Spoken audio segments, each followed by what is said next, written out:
আসসালামু আলাইকুম। আমাদের যমুনা পাড়ের এই যে জেলেদের জীবনযাত্রা দেখতে পাচ্ছেন, এখানে কিন্তু অনেক জেলে মাছ ধরে এসে এখানে বসে আছে। তো এইখান থেকে কিন্তু তারা বিভিন্ন জায়গায় যে মাছগুলো ধরে নদীর মাঝখানে যে, এবং অনেকেই গেছে মাছ ধরতে। তো আমাদের যমুনা পাড়ের যে মাছগুলো, আমরা যমুনা নদীর মাছগুলো খেতে অনেক কিন্তু পছন্দ করি। তো যমুনা নদীর মাছগুলো কিন্তু এভাবে এই যে বড় বড় জাল দিয়ে কিন্তু এই যমুনা নদী থেকে মাছ ধরে জেলেরা।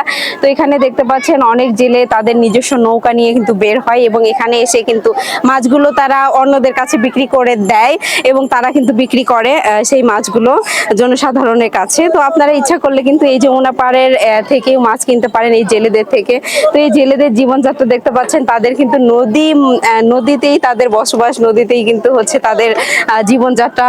জীবনের অধিকাংশ সময় তারা নদীতেই কাটায়, কারণ তারা মাছ হচ্ছে ধরে এবং বিক্রি করে। আর আমাদের যমুনা নদীর মাছগুলো কিন্তু খেতেও যেরকম মজার, দামেও কিন্তু অনেক বেশি।